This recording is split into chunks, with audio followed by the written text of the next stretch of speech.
Hey Mountaineers, we're back on the A game with another great show ahead. Softball, baseball, the Q&A game, plus coverage of the High Country Grizzlies all ahead. Lots of wins for all those teams and more right here on App State's only sports TV show. It's time for the A game.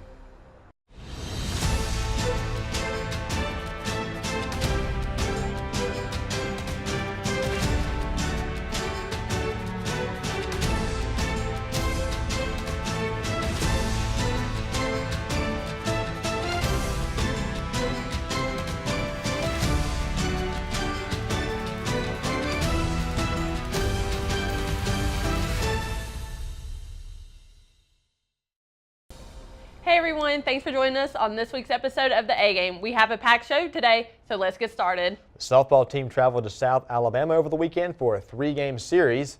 The Mountaineers dropped games 1 and 2 in a couple of close games, but secured the Game 3 win.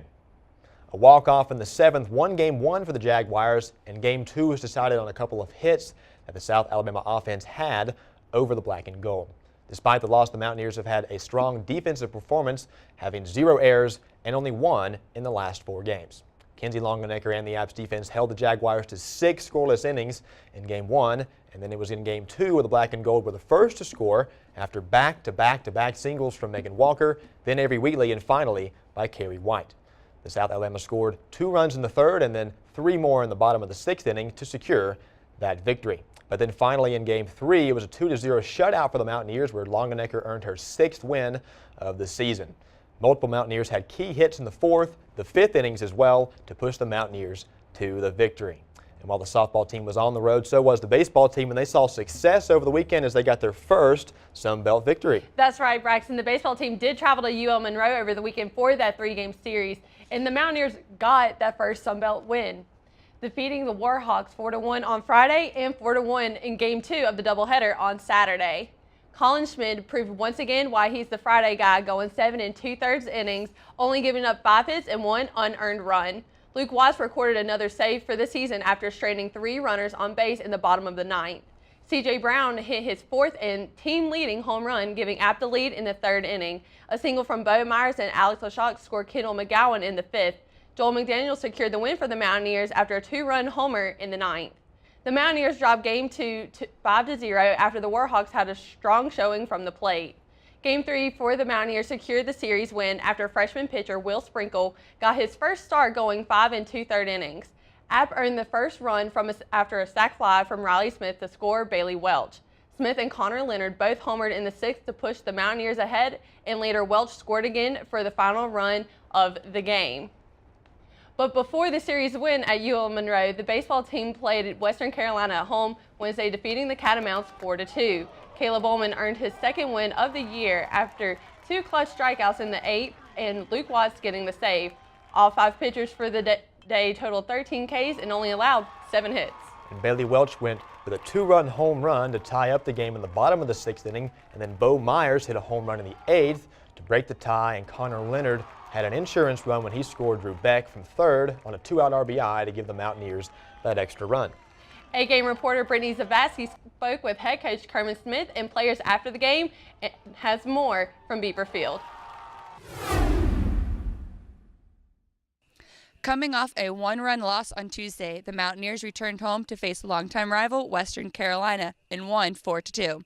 In a game like this, momentum is key for the rest of the season, one that has been difficult for the Mountaineers to find wins.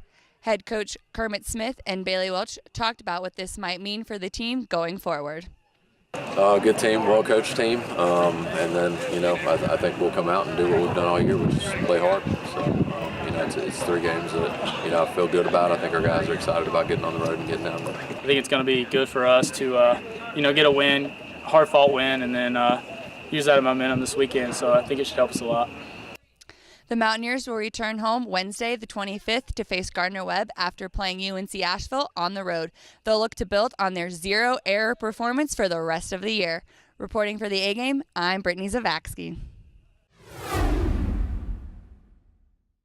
So how about that for the App State baseball team? They've won 3 of the last 4, and we've got Brooks Maynard again with us, of course, to talk about it over the weekend. And things are starting to click for the team. How impressed are you? I am pretty impressed. I will be honest, I did not expect to see them win 3 out of 4. It wasn't perfect. They didn't play errorless ball like I, kind of challenged them to, I guess, for lack of a better They did over the weekend, though, against ULM. No errors. No, they didn't. They had 2 errors in the first game, I believe. Okay, we'll look that up and keep you updated on the A game. Which is strange because the one game they lost, 5-0, they did play errorless ball. They just, the pitching was, they earned 5 runs. The pitching wasn't exactly there. They only had 5 hits. But other than that, they had a great week. They relied a little bit on the home run ball to score their runs, but the pitching was fantastic. Colin Schmidt had another good outing. Will Sprinkle, proved me wrong. Went right in there from the bullpen and had one of the best starts of this season. His ERA is sitting there at 1.04, I think. So he's probably the bright spot of the future of this team right now, I'd say. And you talk about Will Sprinkle and how he started the season as coming out of the bullpen, and like we said, wanted him to last week get his first career start. How do you think that is going to help the weekend rotation for the rest of the season?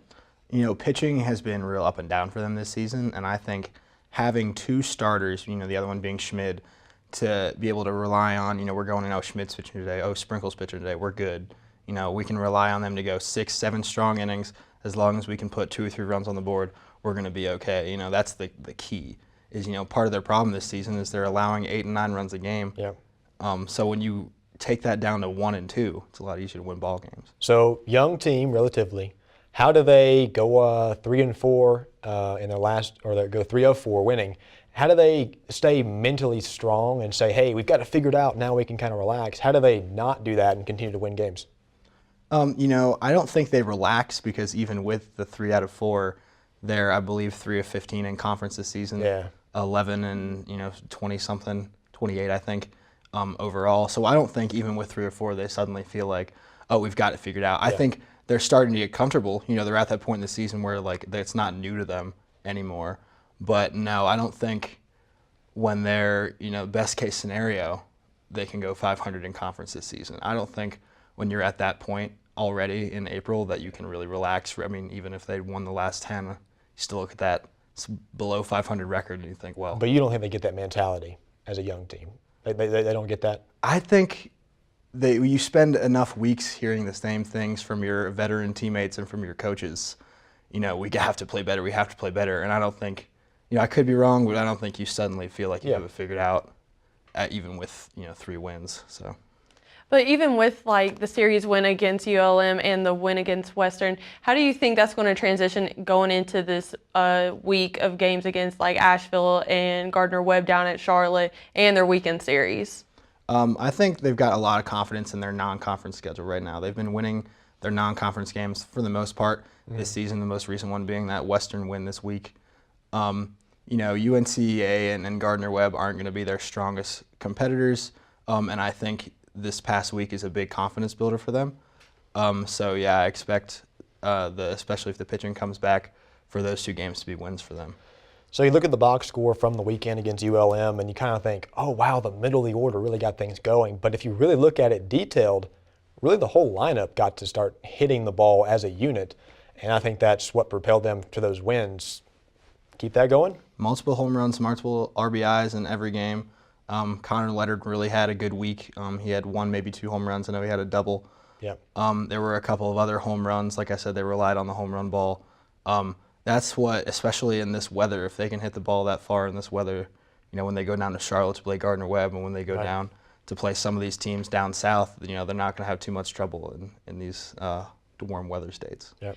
And you talk about the strong pitching that came from the weekend. Luke Watts has earned his 6th save of the season. How do you think we can confidently say that Coach Smith is relying on him to be the closer in those close game situations for the rest of the season?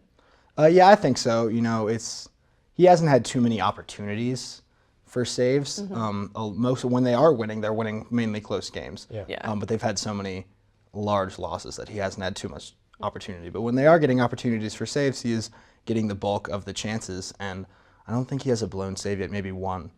No blown saves, but he's 0 for 3 on the year as a win-loss total, but he got 7 saves. But as a reliever, I don't look too much at the win-loss No, as a reliever, no. especially with this offense. But as a closer, he's been doing real solid, and I think they moved him into the bullpen because he didn't have the stamina maybe as a starter. But sometimes when you have, closers really have to have that competitive mentality. They need to shut it down. And sometimes starters, they can make that transition because they have that competitive edge. Yeah. Well, thanks for joining us, Brooks, sorry. Stay with us for a look at what the High Country Grizzlies did on Sunday as they were at home. An update from track and field. We got the Q&A game as well and more coming up after the break. It's the A game. Stay with us. Mrs. and Mrs. Jimmy and Minnie. I came from 5 generations of teachers.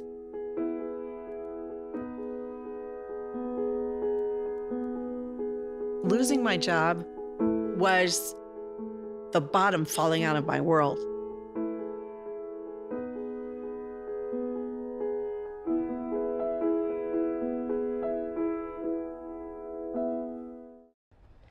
And we're back on the A game, where for 2 semesters we have only covered App State sports. Until now. That's right. We love our football here in Boone, and with App State here, a developed football tradition resides in the High Country, where each fall with Mountaineer football. But now in their 2nd season, the High Country Grizzlies are creating a fan base playing in the Holmes Convocation Center. Because of that, we thought it would be fitting to include them in our show. On Sunday, the Grizzlies were at home, winning their first game of the year, 38-24, over the Triangle Torch.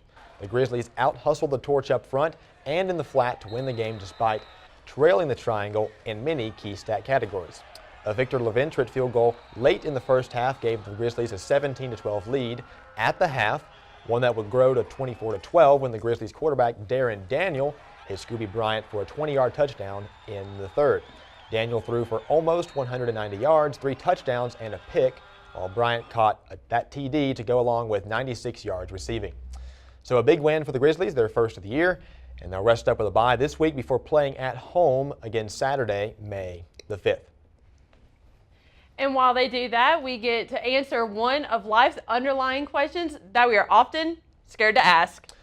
We're all humans, but sometimes we idolize our heroes on the field, but they are like us in that, well, sometimes you got to take a bathroom break.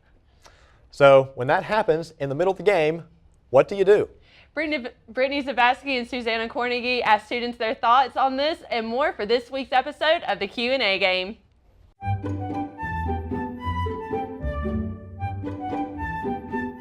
If an athlete has to go to the bathroom in the middle of a game, what do you think they would do? They would run off the field and go to the bathroom, I hope. In the middle of a game, just run off the field? Yeah. I mean, if you gotta go, you gotta go. Okay. I feel like they just take themselves to another place. I personally tell myself that I'm riding a horse. So maybe they're playing baseball and they're like, oh, I have to ride a horse, so they're not thinking about peeing, you know? Go in their suit or whatever they're wearing. In the middle of the field? No, just step to the side or whatever. I don't know.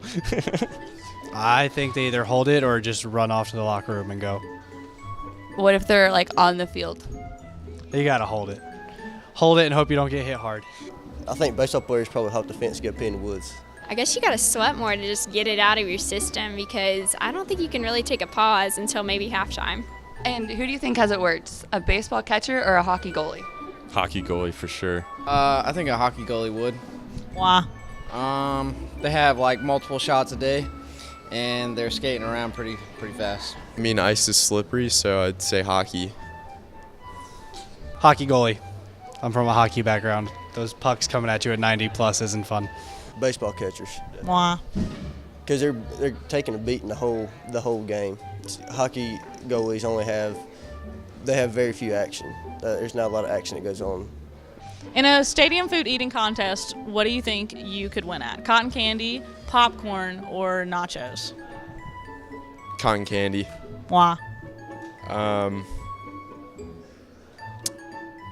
It's not as dense. Cotton candy, because it's cotton candy and it's delicious. Nachos, because I don't like popcorn, and cotton candy's too sweet. Probably cotton candy because it's the least filling. You could eat as much of it as you could. Probably popcorn because I could just dump it in my mouth. Definitely popcorn. I like to put away about a bag a night. It's a tradition of mine, so I think I just have the necessary precedence to really put down some stadium popcorn.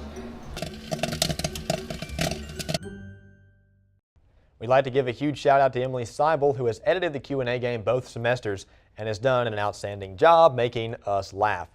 That was the last episode of the semester, so a big thanks goes out to Emily. Stick around for your Player of the Week and complete coverage from both track teams right here on AppTV. I understand. I know it's not your typical resume. Okay, well. But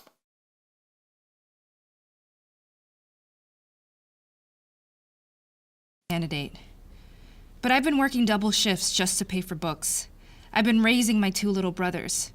I'm determined, driven, motivated. Isn't that what you're looking for? Look beyond the resume and discover new ways to develop great talent at gradsoflife.org. All right, Ashley and Braxton back with you on the A game as we switch gears now and we go to tennis and track. That's right, Braxton. The men's track and field team traveled to compete in the Duke Invitational this weekend, where sophomore Jabari Johnson helped lead the Mountaineers by placing in 2 top 5 finishes. On Friday, senior Nick Hinton placed in 3rd in the high jump to start off the weekend for App State. On Saturday, Jabari Johnson finished in 3rd place in the 200-meter dash and 4th place in the 100-meter dash. Senior Isaiah Relaford got his new season best in the triple jump while also placing 4th in that event. The Black and Gold will compete at home next weekend as they host the Mountaineer Outdoor Meet on April 27th and 28th. And you know what, Braxton, it would be great to see both track teams at home this weekend. Yeah, the women's team will join the men's team at home, but before that they were also on the road in the Duke Invitational where they had a strong showing. On Friday, the Mountaineers performed well in the 5,000-meter run, where senior Caitlin Butler led the way by placing 2nd and then setting a personal record. Freshman Samantha Kohler was also close behind her, finishing in 4th place. On Saturday, senior Hunter Welburn finished with a tie for 2nd in the high jump, while junior Amani Chapman placed 4th in the 100-meter hurdles and had a new season best time. App State will be competing at home like the men's team this weekend, where they will host the outdoor Mountaineer track meet. That will be the final one at the Ike Belk track as well. Now, while the track team will be at the final one for their track, it was the tennis teams who wrapped up their season this past weekend. That's right. The men's tennis team started the Sun Belt tournament off with a huge win against number 2 seeded Louisiana on Friday. This is the 2nd time in 4 seasons that App has upset a higher seeded team in tournament play. The win also secured a winning season for the Mountaineers for the 3rd straight season. They clinched the win by securing the doubles team point early on. The Black and Gold then went on to win 3 of the 5 singles matches, which pushed them past Louisiana for a final decision of 4-2. Unfortunately, App was shut out in the next round by number 3 seeded South Alabama.